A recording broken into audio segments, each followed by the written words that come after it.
Hello YouTube, hope everyone's keeping well out there. First of all, Happy New Year. Let's hope 2023 is a good one.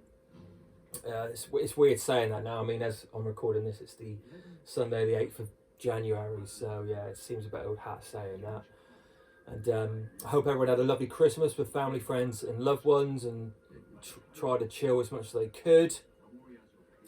I did want to get this video out after Christmas, as I said in my previous video, but before the new year, but just there was too much going on. It was just, yeah, chaos. It was never going to happen. So the pickups vid is here at last. It's quite late for November and December of 2022, my kind of last pickups. I'm going to do the pickups, and then at the end I'm going to do some game related Christmas gifts. I've got a nice mix of games today, retro all the way through to current gen. Not a massive amount, obviously being on the lead up to Christmas, you know, being a bit more frugal and savvy with money, as obviously it's a very expensive time of year potentially. So as usual, I'm going to go through these in chronological order to system, and we've got a Spectrum game. Now this was one that I saw and I'd completely forgotten about it, and I remember owning it back in the day and liking it, getting on with it quite a lot. And it's one of those that I saw and was just like, just completely forgotten about. And it's Ace of Aces, which is like a flight simulator for the Spectrum. And yeah, I remember that being in a bundle or something that I purchased from somewhere. Maybe even I got it when I got my 48K Spectrum. It came in the mix of games, but you know, you dedicated a lot of time to the games that you had then, whether they were particularly good or not. And this one really isn't all that great, but at the time, you know, it was kind of mind blowing to me that you basically, you're in a cockpit view and you're looking out of your cockpit and you've got your crosshair and you're shooting at enemy planes and things like that. You got to keep an eye on your fuel. I think it's very basic in terms of its simulation, as you can imagine, for a very cheap Spectrum game. But I'll build it up and put it on, and some of it rings, you know, brings back the memories. But yeah, a lot of it I've just completely forgotten about. But yeah, I had to pick that one up. It was more of like a nostalgic curiosity rather than a game I was desperate to play. Right, jumping onto the Master System. 2 games here. First one I picked up was Shadow Dancer. I used to love this in the arcade, and I was always quite intrigued with this one on the Master System. I've never played it back in the day, and I don't recall any of my friends owning this. And yeah, it's basically part of the Shinobi series. And I put it into play, and it plays really well. The controls are quite nice and tight. It's, you know, obviously 8-bit difficult, but it doesn't seem too difficult. I think, you know, this is one that, you know, a little bit of time and patience and energy pumped into it, this one could be played through. But yeah, what I played of this so far, I got onto the third level, no, just the second level, or as they call it here, rounds. I just love that. How much bang for your buck do you get? How much gameplay and longevity of the game do you get? But yeah, there's that one. And this one I've never played before, but I always like the look of it, and it's Ghost House. Both of these are complete. And this one controls really, really well.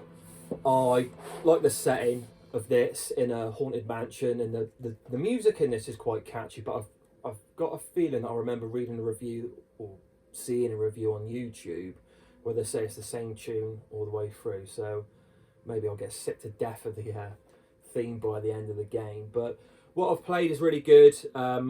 It's kind of reminds me of the old platformy sort of Spectrum games you used to like, where you're navigating ladders, going up and down, dodging enemy attacks.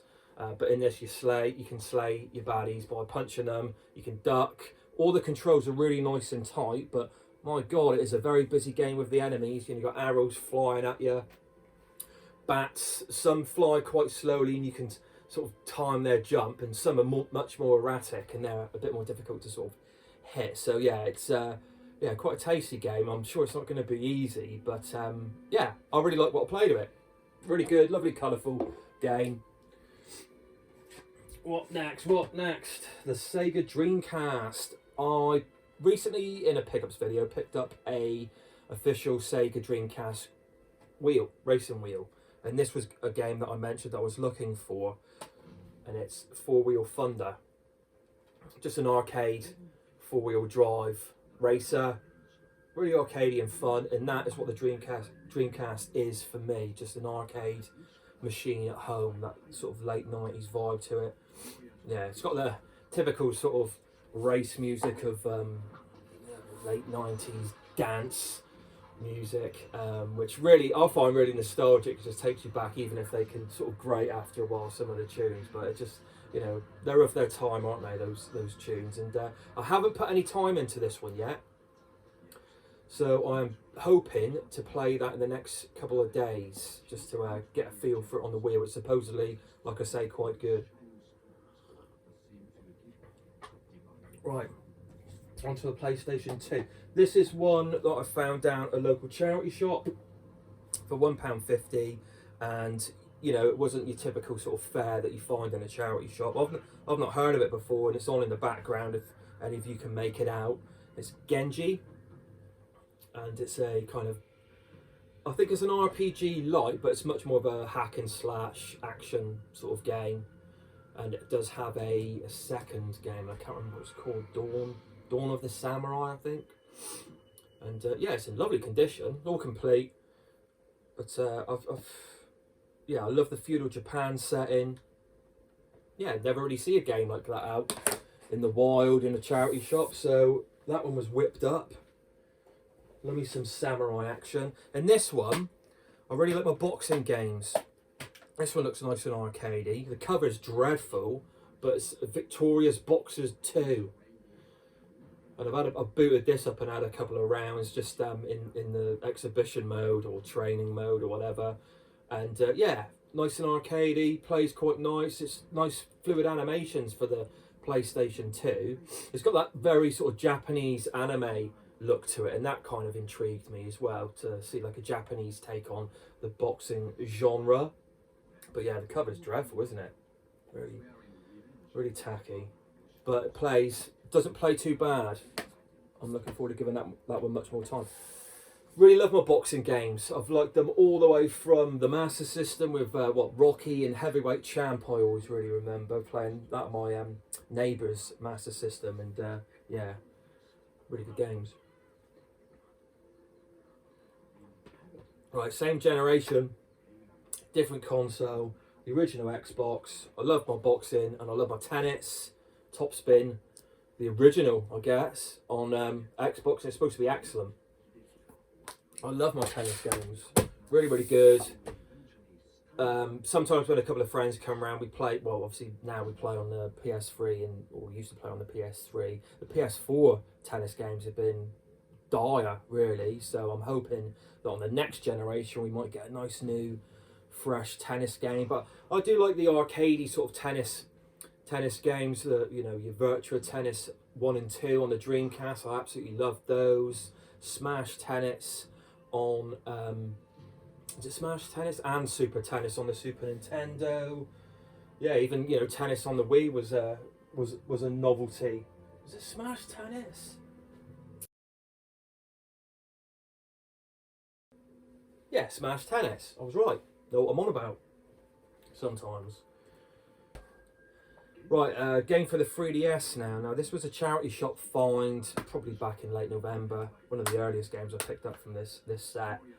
And like I've seen a few people comment on in their videos on YouTube, a lot of charity shops are getting more savvy with the price and collectability of video games. Doesn't mean they always get the price and right still, as in A, they overcharge for crap, and B, you can still get a bargain. And I paid £7 I think for this one, but I think it's worth more than that. But I just never even heard of this game. I don't have an extensive knowledge of the 3DS library, but my knowledge is, you know, gradually improving. And it's yeah, a couple of old school games, PacMan and Gallagher Dimensions, and I've played a little bit of this and I really like it. The 3D lends itself so well to these kind of vector-ish, you know what I mean, very simplistic graphics. And on here you've got different variations of Pac-Man and different variations of Gallagher.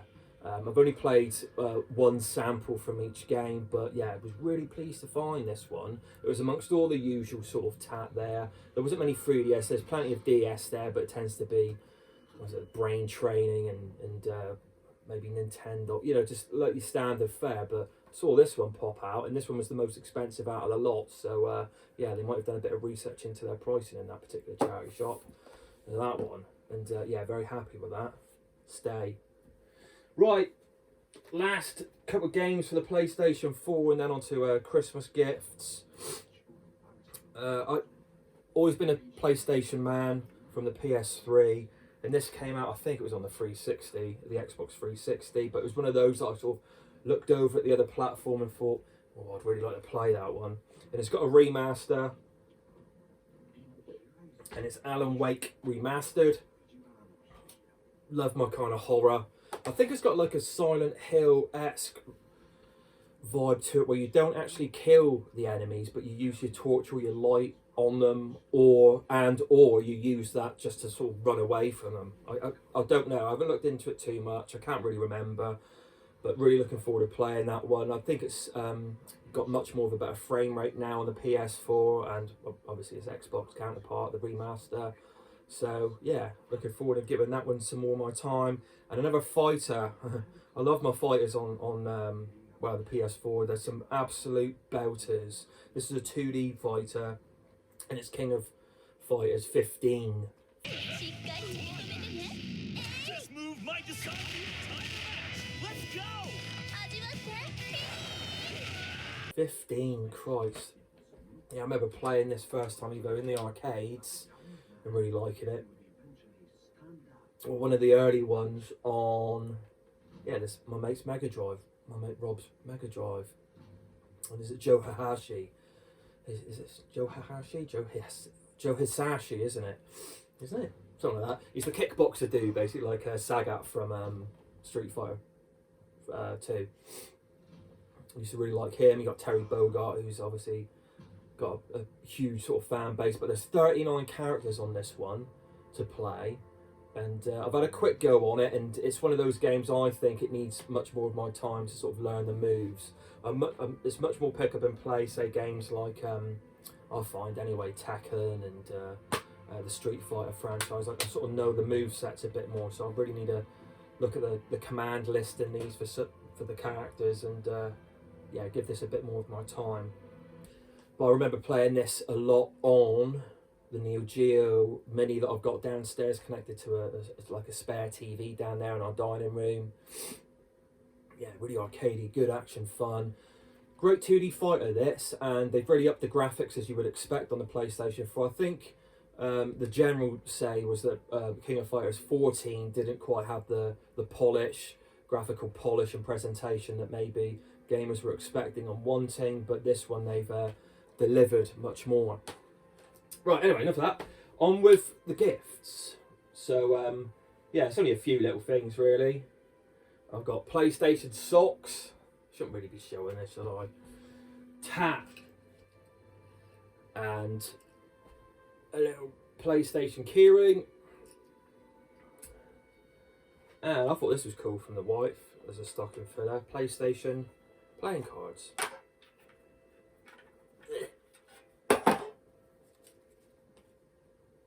Yeah, I thought they were really cool.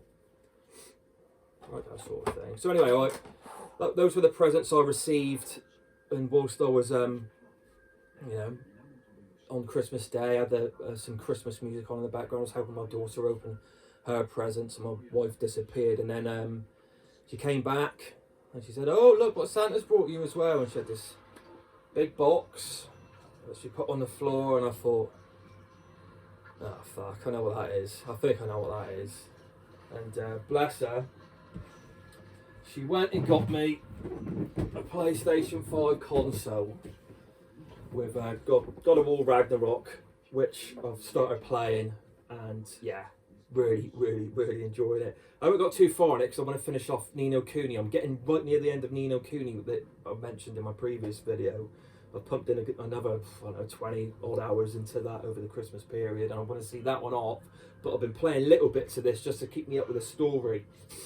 Yeah, I'm not very far into it, but yeah, the presentation on this is excellent, but I was completely blown away by this when I saw what my wife brought in. And I mean, we've had a little bit of a year this year with a few like crap things going on, and you know, as many people have. And it was the sentiment behind this that I was really touched by from the wife. So yeah, really made up with this. You know, the PlayStation actually getting this is great, but the sentiment and the rationale behind it is, you know, is what really counts in my book. And yeah, bless her, she's a keeper, that one. She's a keeper. So there you go, peeps. That's my little wrap up. Hope everyone, like I said at the beginning, had a really nice Christmas break. It seems kind of like, you know, old school even saying that now, but all the best for 2023 again. Everyone take care out there, stay safe, and I'll see you again.